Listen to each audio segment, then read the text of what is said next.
Jana Yasodanandana Bhajajana Ranjana Yamunatira Vanachari Yamunatira Vanachari Jaya Radhamadava Kunya Bihari Jaya Radhamadava Kunya Bihari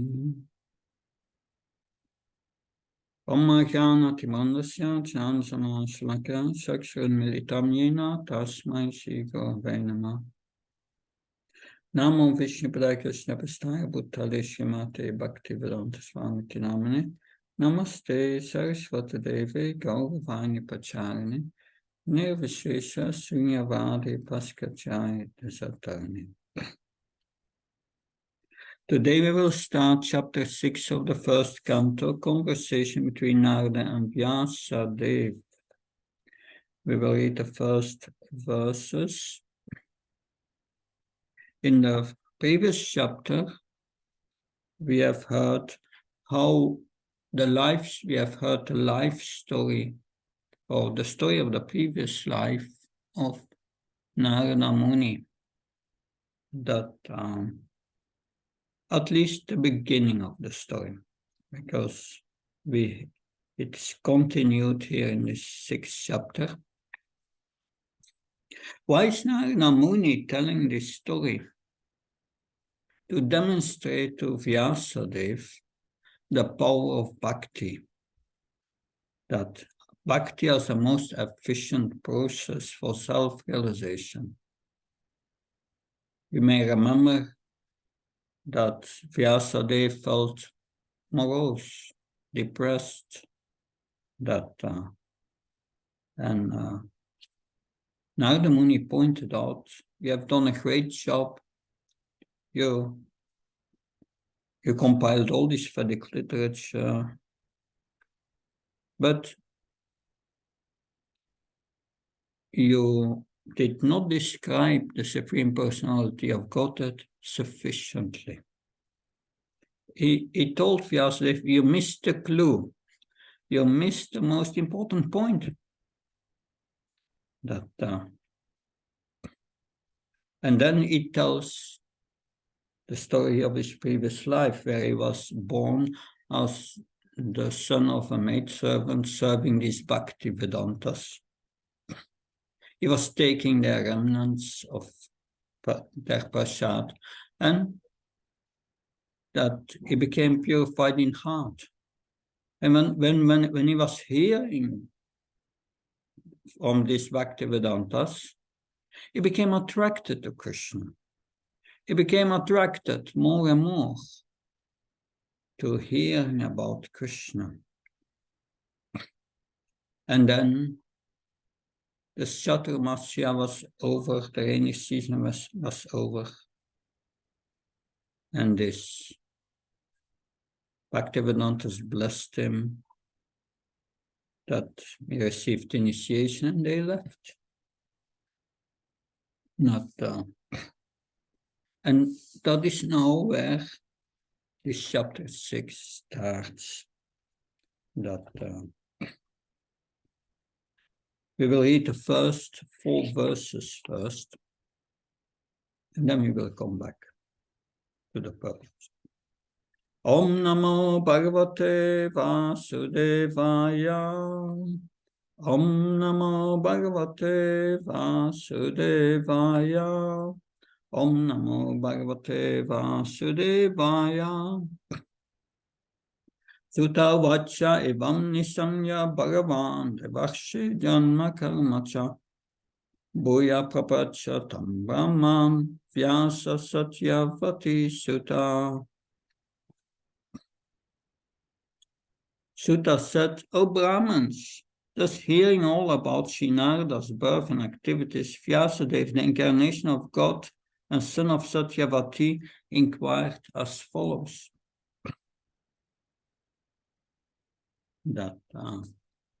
Text 2.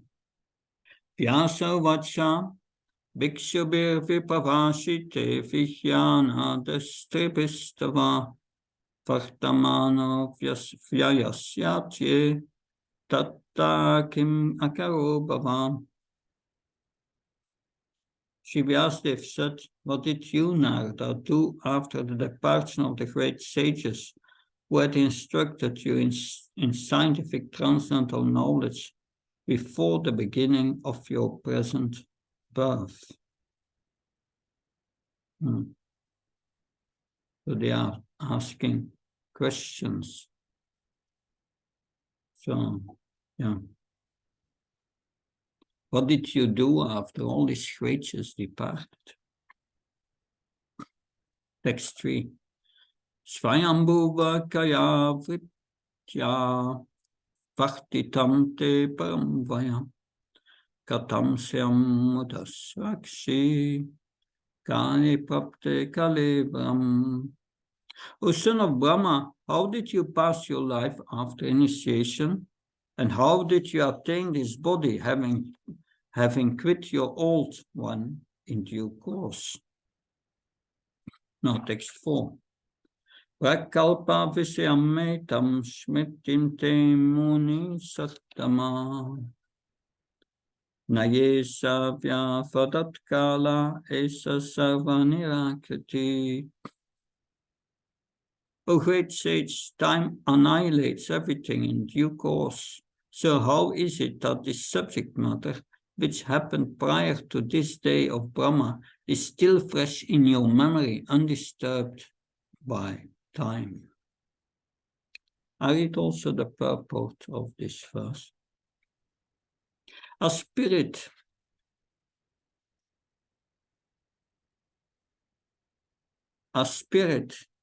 is not annihilated even after the annihilation of the material body. So also spiritual consciousness is not annihilated. Sri Narada developed the spiritual consciousness even when he had his material body in the previous kalpa.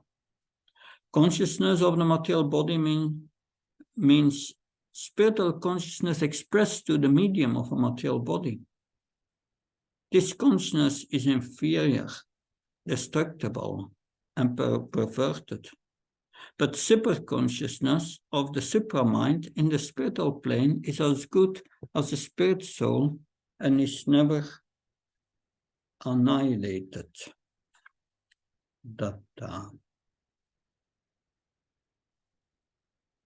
So,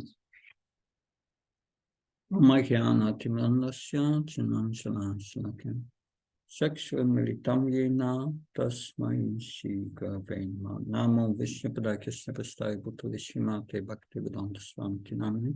Namaste Saraswati Devi Gauravani Pacharini Nirvishesha Sunyavadi Paskachani Dasatani Srila Prabhupada Ki Datta. So in this purport, Srila Prabhupada speaks about consciousness, bodily consciousness, and he uses the term, or the term is used here, super-consciousness of the supra-mind.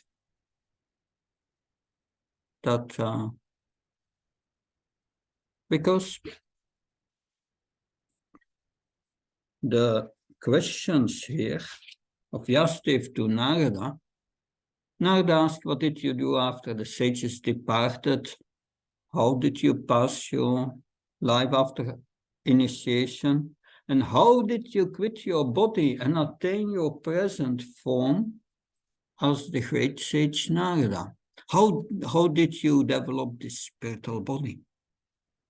How is it that you remember everything about your previous life and it was in another day of Brahma?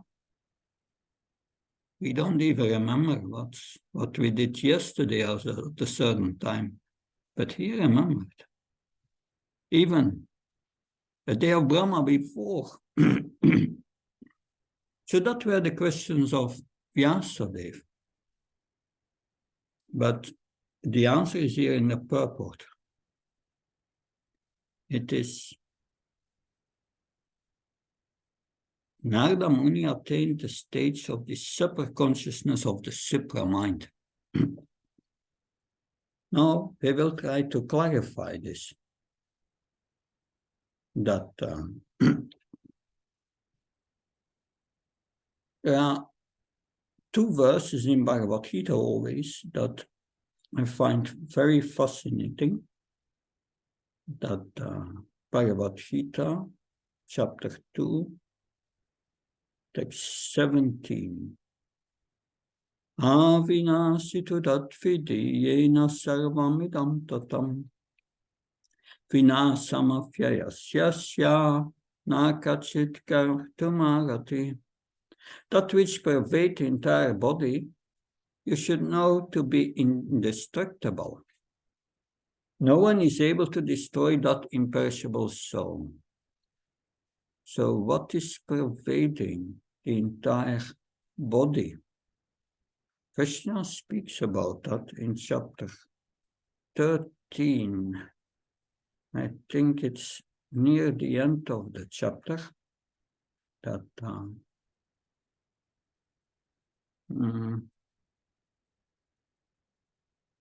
that's I know it's in the 13th chapter, and I think it's text 34.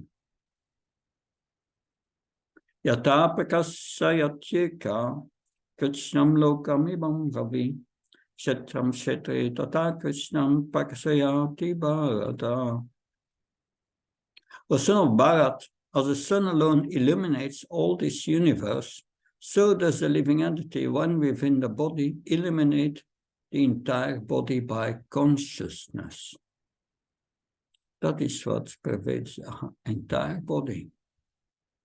Consciousness. That consciousness in the purport, Srila Prabhupada explains that consciousness comes from the soul. When the soul is present in the body, there is consciousness all over the body. As soon as the soul has passed from the body, there is no more consciousness. It's very scientific. This can be easily understood by any intelligent man. How many intelligent men do we have on this planet? Shall I read it again? This can be easily understood by any intelligent man.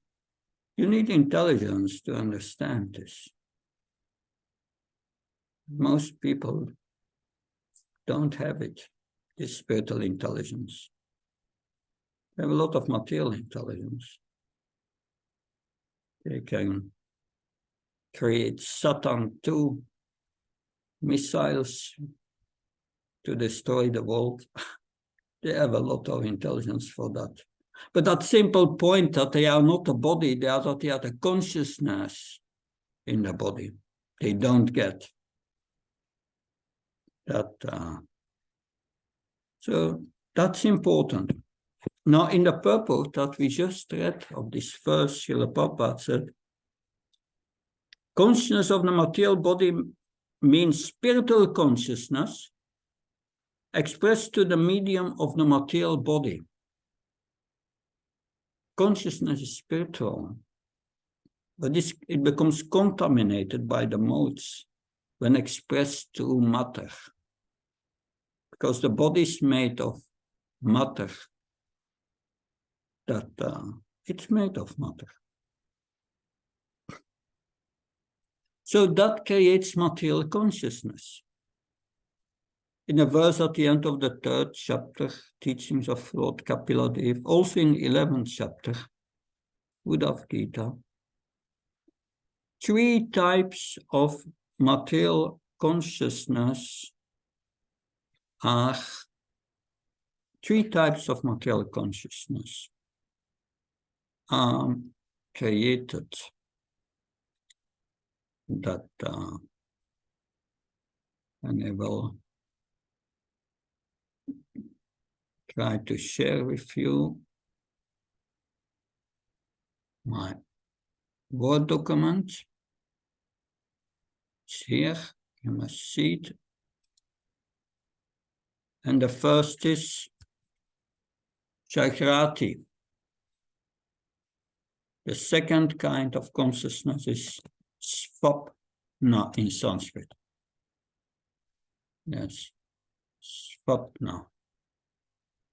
The third one is Supti. Jagrati is the consciousness of the soul, which consciousness that which is pervading our subtle and gross body. So we consider ourselves now awake. The consciousness from the soul, we are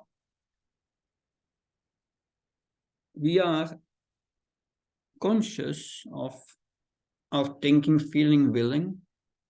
That's a subtle body. That the subtle body means mind, intelligence, false ego.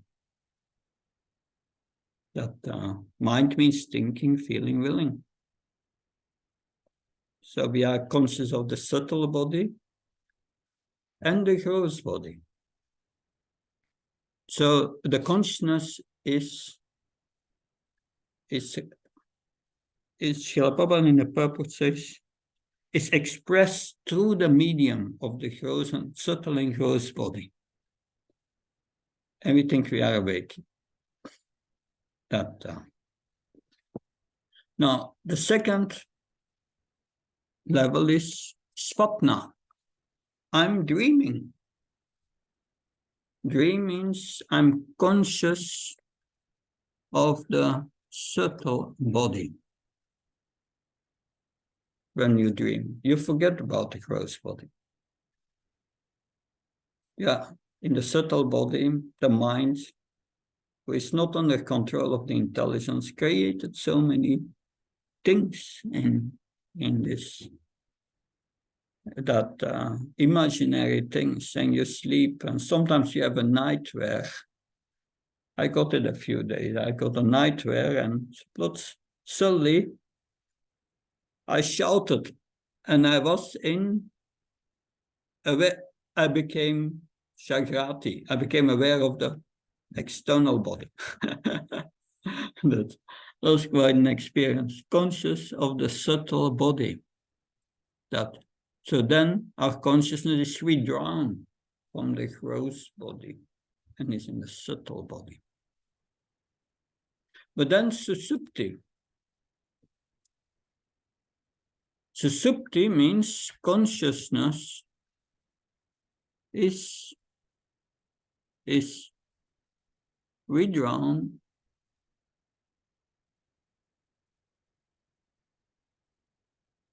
from the subtle and the gross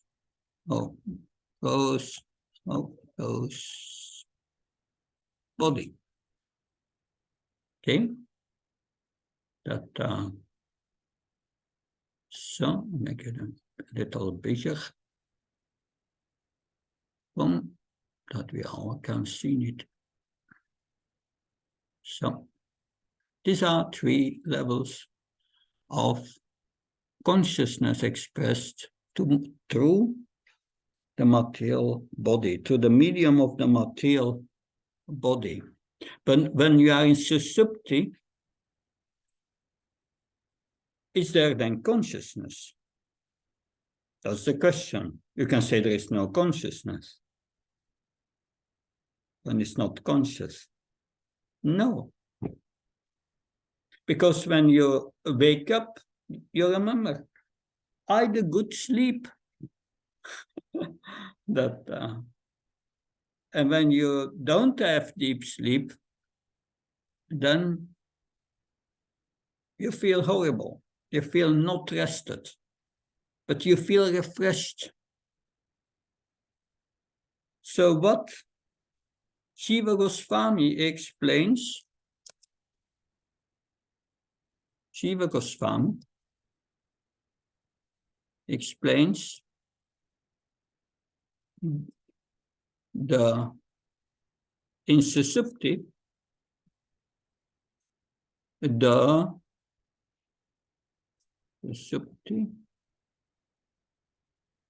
soul is conscious only of itself. Then we are only conscious of the soul, the spirit soul. We are with ourselves. And it's peaceful. It's like Brahman realization. But real Brahman realization means once one feels very peaceful and blessed and happy. Why don't we experience that pleasure of Brahman? Because the soul is still covered by the material modes of passion and ignorance. We are still covered. And therefore, we don't experience this bliss of Brahman. But it's factual Brahman realization. Deep sleep. Srila Prabhupada in many lectures explains, yes, deep sleep, dying, when you die, and you get a new body, it's like eight months deep sleep, Srila Prabhupada said, susceptible. The same. So the consciousness is still there, but in itself. But I want to go a little deeper in that. But there are a few other things I want to explain first before going deeper into this subject matter. That if we go a little further, we will see that in the next chapter, that there, Srila Prabhupada in the purport, in one of the first verses, he writes, let's see where we find it. Yeah, it's in Srimad Bhagavatam 175 purport. And there Srila Prabhupada writes, and writes it down,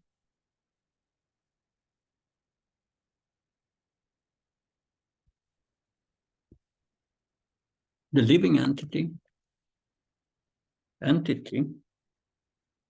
has its own way of thinking in its original unconditional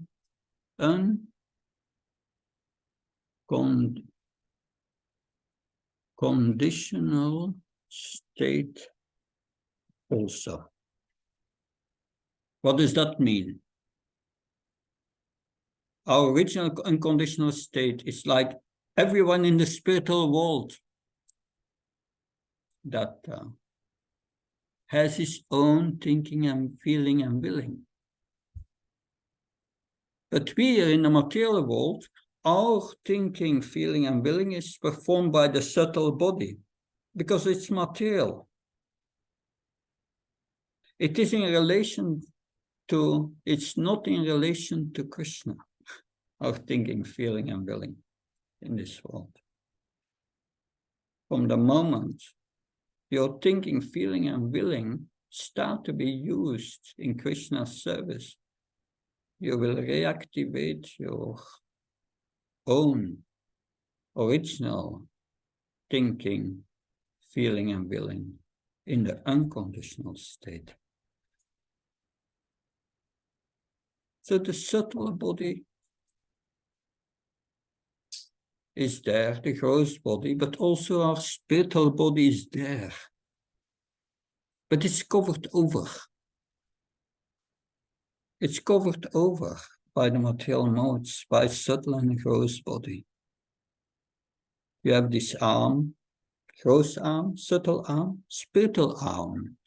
In a purport of Bhagavad Gita in the 8th chapter, Srila Prabhupada says clearly, the spiritual senses are there, but they are now covered over by matter.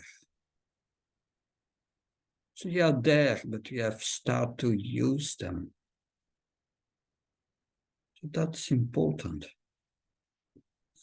Because if you go back to the purpose of today, so consciousness of the material body means spiritual consciousness expressed to the medium of a material body. So such a consciousness, Srila Prabhupada said, is inferior. It's perverted, he says. That because such consciousness is a delusion. We think ourselves the body.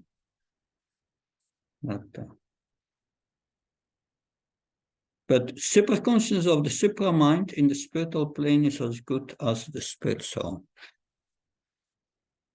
So there, by what Narada did, he was hearing from these sages about Krishna from the Bhagavatam, and he became attracted. And so, gradually, he was losing this bodily consciousness. He had no interest anymore in all these activities of this body. He became sober, controlled, just what he needed. But he wanted to hear about Krishna. And that is how we activate or spiritualize a subtle body. Reactivate it. Because further we will hear that how Narada Muni Geldi attained perfection. Because the question, what will he do after the great sages departed? Did he spend his life? And we'll hear in the next verses, Narada was the son of a maidservant. And his mother was there. There was no father, I don't know, not mentioned in the Bhagavatam, must already be gone. Looks like Kali Yuga. Then his mother went in the middle of the night to milk a cow and was bitten by a cobra. And there, Narada immediately saw it as a hand of Krishna. So this chapter is full of valuable instructions. You think a calamity happens in my life, but it's factually Krishna's mercy. Krishna's mercy is telling us this material world is not a place to be. That this material sense gratification is only a cause of suffering.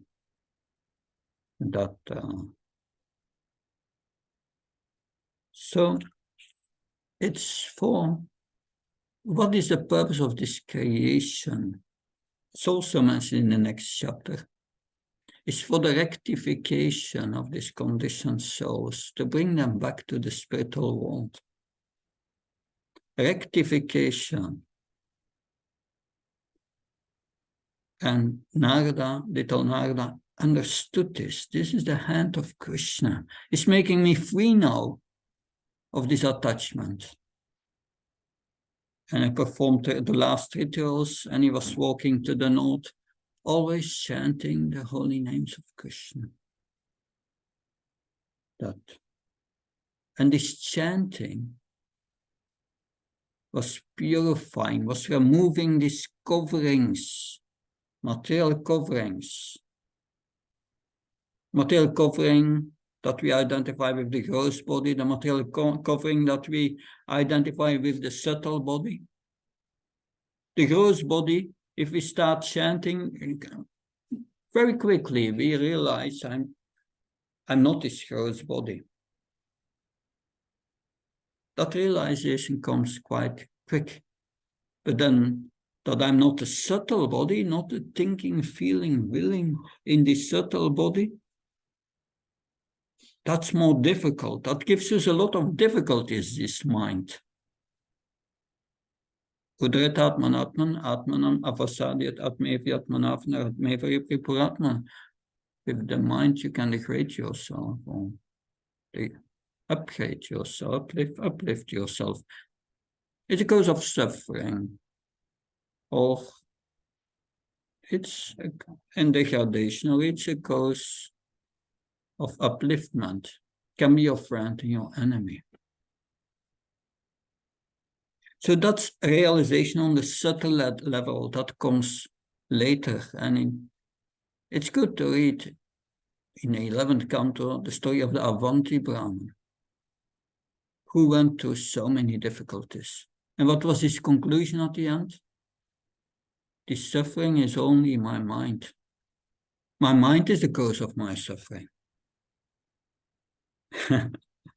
So that's the subtle purification. That takes longer and it's more difficult. That's more difficult. And therefore we must understand this. So many things happen in our life.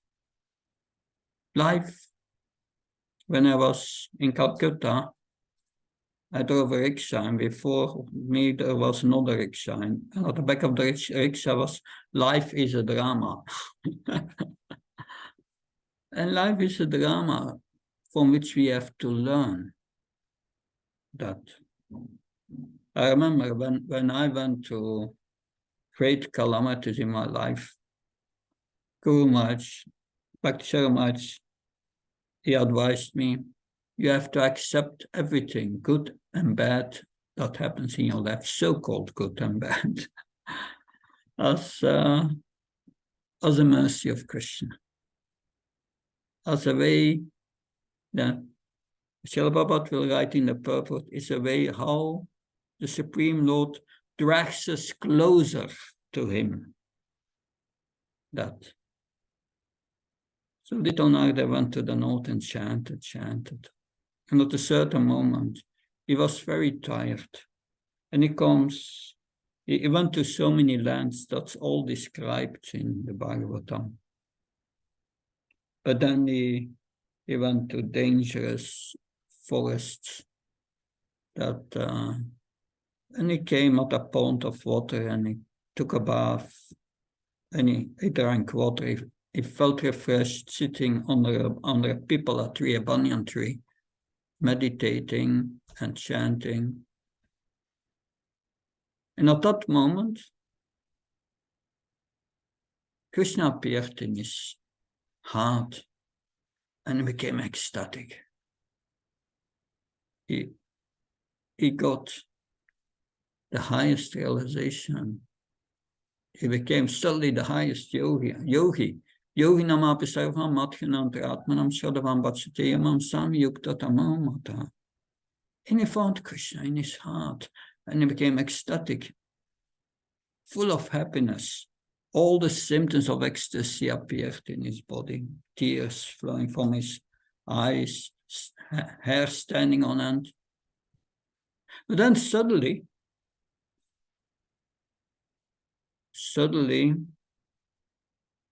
it disappeared.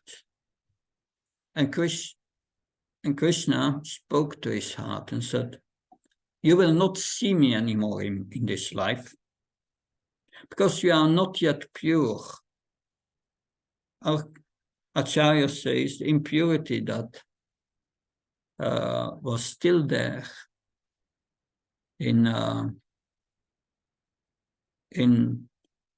Narada's heart at that time was that he was attached to the mode of goodness.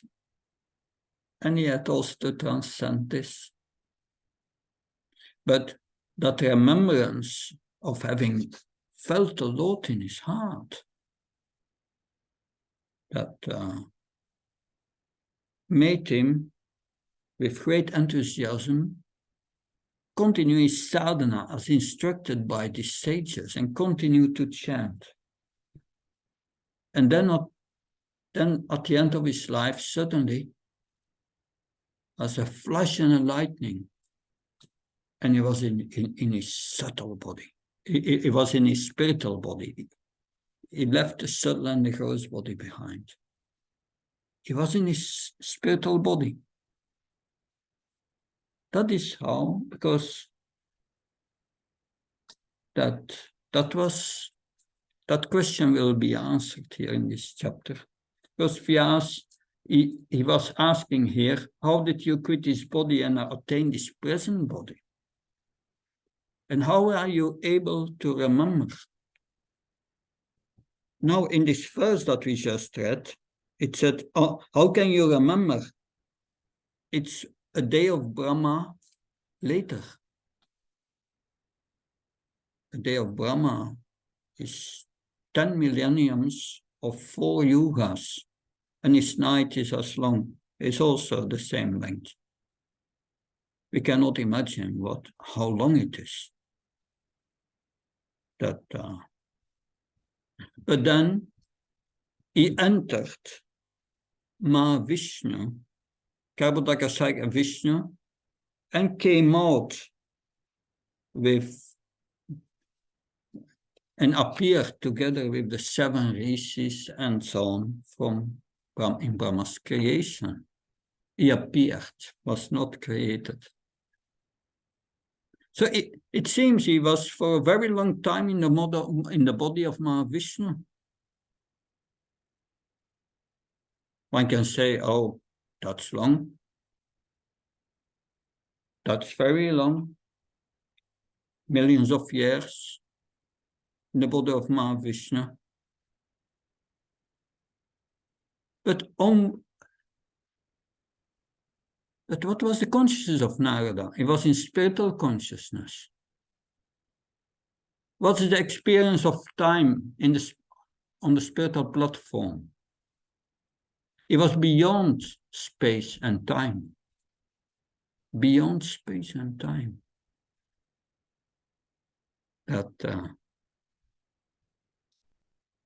Difficult to understand, because we are thinking always in terms of our experience in this material world and our experience of time. We are thinking like that. But there was this, there is this joke. A living entity is asking Mahavishnu, say, oh Mahavishnu, I heard $1 for you is trillions and trillions of dollars for us. Is that true? And Mahavishnu said, yes, my son. And then the person asked, oh Mahavishnu, I heard that 1 second for you is trillions and trillions and trillions of years for us. Is that true? And Mahavishnu said, yes, my son. And then the person asked, can you give me $1? And Mahavishnu replied, wait a second, my son. That's a joke. But it shows time experience is different. Mahavishnu, the whole creation comes about by 1 breath. He exhales. For him, it's a second. That is the spiritual platform beyond time. And Narada had the same experience. It's not that he was millions and the experience to be millions of years there. I have my own experience, like 2 years ago, I underwent a surgery under full anesthesia that And I remember that, when I went under this anesthesia, I was meditating on Krishna, and I had no experience of interrupted consciousness. Just a moment later, I was meditating on Krishna, and then I saw like my consciousness entered against the subtle body, and I started to see light, and then it entered the gross body, and I opened my eyes. So that's the consciousness. First, when you come out of this surgery, enters the subtle body and then the gross body. But I had no idea of time. The same time, if you are in deep sleep and you get up, you don't have an experience of time. That, it's... So these are different experiences. But when you are in your spiritual consciousness, it's unchanged. It's not covered.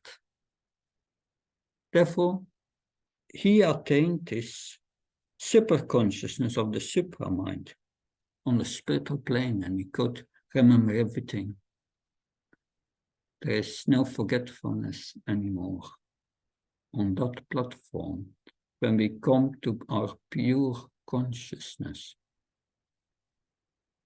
Like we are going into deep sleep, and in deep sleep, we are conscious of the self, but not of Krishna. But when the coverings are removed, even if you go into deep sleep, you have contact with Krishna. But that's beyond our comprehension. So this is, of course, this chapter is very instructive, and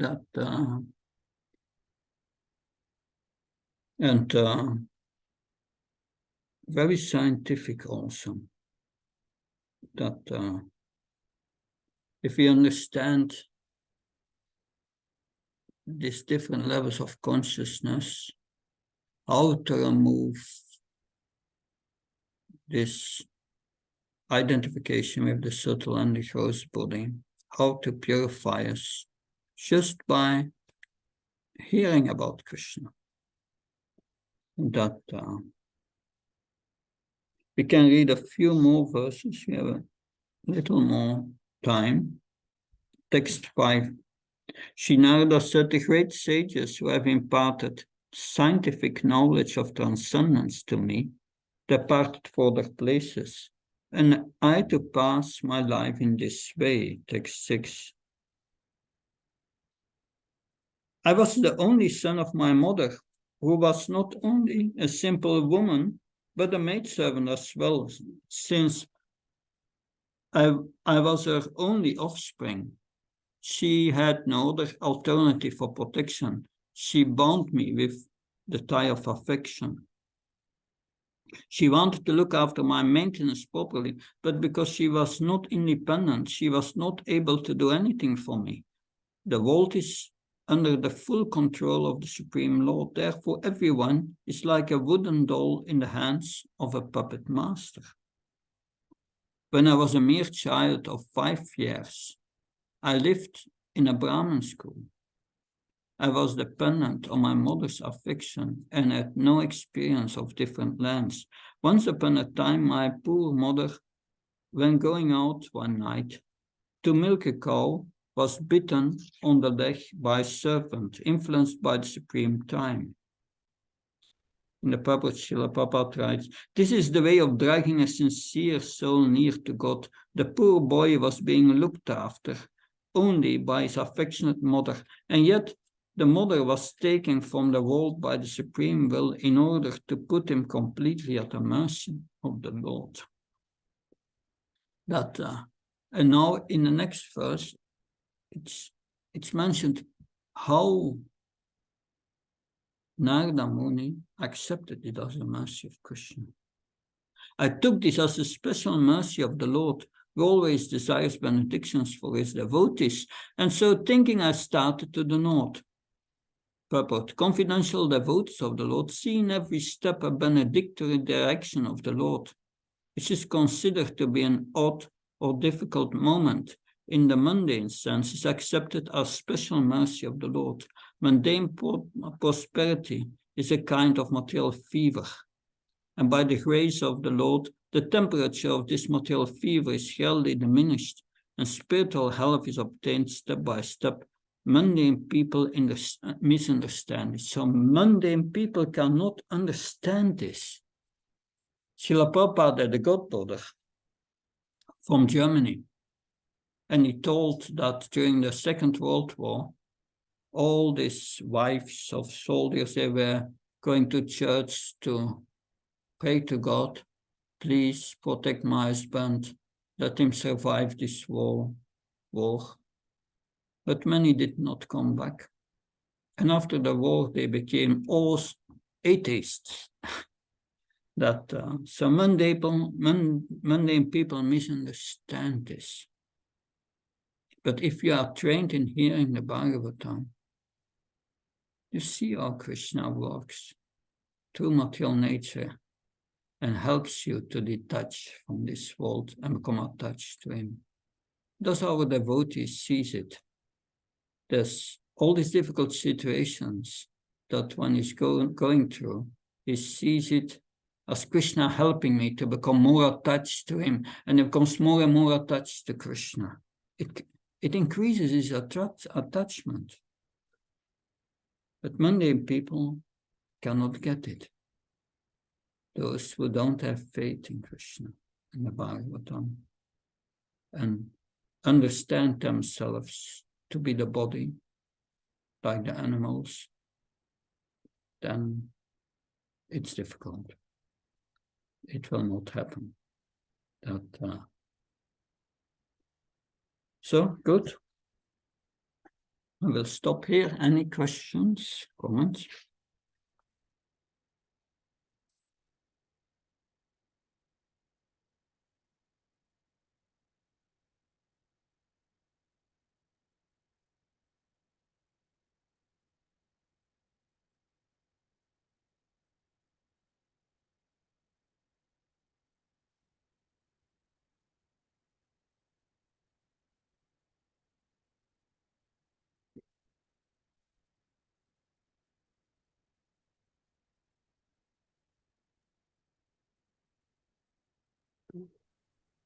Hare Krishna Maharaj. Yeah, Hare thank Krishna. you very much. Yeah, thank you very much for the class, Maharaj. So, and very nice explanation on the three varieties of consciousness, stages of consciousness. So, Maharaj, from the perspective of our devotional service, like how we can understand that, like how it will help understanding. Yeah, and that it's important. We see these three types of material consciousness. That Krishna consciousness is about Turiya, the transcendental consciousness. Your consciousness becomes transcendentally situated when you think of Krishna. Krishna explained Prakatikayamani Gunikarmana Sarvasa Ahankara Vimutatma Kartamiti Manati. Everything is done by material nature in this world, and I control material nature. Krishna says, Maya Dakshana Prakriti. Then, when we are always conscious of Krishna in our heart and in the heart of others, if we see Krishna is in the heart, is doing everything. I'm speaking now, but Krishna is speaking. That's the reality as a super soul. I desire what to speak. That's another thing. That, well, not sure when you preach always. Sometimes maybe Krishna. But that is what we have to learn. Take shelter of Krishna means always in Krishna consciousness. See everything. See Krishna acting in this world. And then you don't get reactions on your activities. That's the essence of Bhagavad Gita. So that means that Srila Prabhupada says is, yes, this is the way of dragging a sincere soul near to God. So this is the way to give us a push to always think of Krishna and always think if Krishna willing, not if I want. That understanding Krishna is in control, and give the control to Krishna. Give the control to Krishna. Krishna consciousness, Srila Prabhupada says, following the dictation of the super soul. So Krishna's dictations of the super soul are explained in Bhagavad Gita. Always carefully do what Krishna pleases, not what us pleases. So therefore, if we act in Krishna consciousness, then we will remove these coverings of the gross and subtle body. You may have still, the gross and subtle body may be there apparently, but when you are completely purified, then you are Jivan Mukta, a liberated soul. And Srila Prabhupada explains that. I just read it yesterday. In the fifth canto, chapter 4, King Rishabhadev, he was a Jivan Mukta. And Srila Prabhupada, in a long purport, explains what Jivan Mukta is and what the experience, what experience is of a Jivan Mukta in this world. That he's not suffering anymore. Complete control over the mind. So many things are mentioned there. Therefore, we can understand and that's what we have to attain, the Jivan Mukta. Then we don't take birth again. So that's, yes, this gross and subtle consciousness of the body, the subtle body and the gross body, is false consciousness. We are used to identify ourselves with this, but we don't need this gross and subtle body. And that is something we have to learn. Because of our attachment, we cannot even understand it. But by practice of Krishna consciousness, surely you become aloof. Does that help? Yes, Maharaj. Yeah. Yes. Yes, Maharaj. Yeah. And then if you have time, then can I ask follow-up question? Yeah. So, but many times, Maharaj, if we try to do that in our day-to-day life, especially in Grihastha Ashram, the mind says that it is impractical, because mind always want to achieve pleasure from, different things, pleasure from, through the relations, through the family connections, through, seeing, different things, reading different things. And then if we want to stop, sometimes we can do, but then it becomes more and more difficult. Then how can we do that? Yeah, that is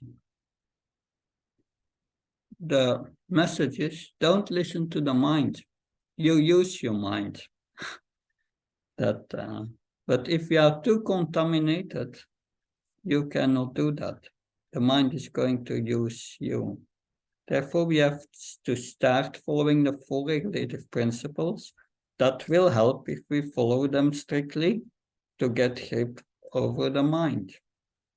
That's the first thing.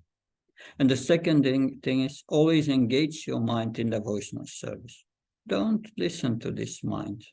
It's talking nonsense all the time. But that is the point. Yeah. Whether one is a Grihastha, Brahmachari, or whatever, it doesn't matter. That is our ashrams for spiritual elevation. That's good. But we have to understand this point. Engage the mind in devotional service. And yeah, if you are with two Grihastha life, you can engage together in devotional service. But don't engage in talks of I and mine. Then the mind, the mind, I feel like this and so on. And that's a difficulty. You have to come to the mode of goodness. The mode of goodness means I control the mind. I'm not controlled by the mind.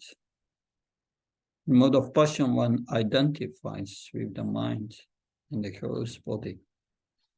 In the mode of goodness, we know that we are not the mind. We control it. But usually it's a gradual process. But don't make it too slow. We need a determination to end this suffering.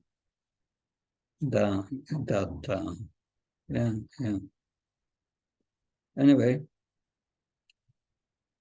the best way, the easy way, mostly people want to know the easy way, right? The easy way is hearing constantly the Bhagavatam, daily the Bhagavatam, and always absorb yourself the whole day. That's the easy way. The hard way is I don't have time for reading, but I like Krishna and I want to engage in devotional service. Then it's the hard way. Krishna will never allow you, if you are sincere in devotional service, to become a sense enjoyer. That will not work out. And it becomes tough sometimes. It's up to us. The easy or the tough way. Hare Krishna. Very nice, Maharaj, and very nice practical tips. Thank you so much, Maharaj. Good. Yes, Maharaj. Thank you. Should we continue next week? Yes, Maharaj. And Maharaj, I wanted to just introduce here. Pramod Bhai is there. Hare Krishna. Happy to and then and Mataji, Jai Shri Mataji, who is helping with flowers there. Yeah. They both are here with us. Prabhu is here to help us with the Cowbound project. Oh, we will be starting. Yes, Maharaj. Yeah, these cows needs attention. That beautiful cows. Yes, Maharaj. Srila Prabhupada is very pleased when we take care of the cows nicely. And so that's important. It's a way to please Krishna in a very, very nice way. But it's very important, because if we displease the cows, if we don't treat them nicely, then we get the opposite. So it's good. Thank you for doing this service. It's very important. Thank you. And then we have Shivapriya Mataji. She came here with their family. Yeah. She's from Atlanta. They come every few months to help here. especially in the garden and cleaning the cow barn and whatever takes it to do the seva. Very sincerely they serve. Maharaj. Yeah. Hare Krishna. Happy to meet you. Yeah. Hare Krishna. And then Jagannath Chan Prabhu is there Yeah. sitting. Hare Krishna. So, Yeah. thank you. I'm looking forward to see you next week, same time. That wishing you all the best in your devotional service. That at this wonderful place, Deland. That wishing you all the best. Jai Prabhupada. Hare Krishna.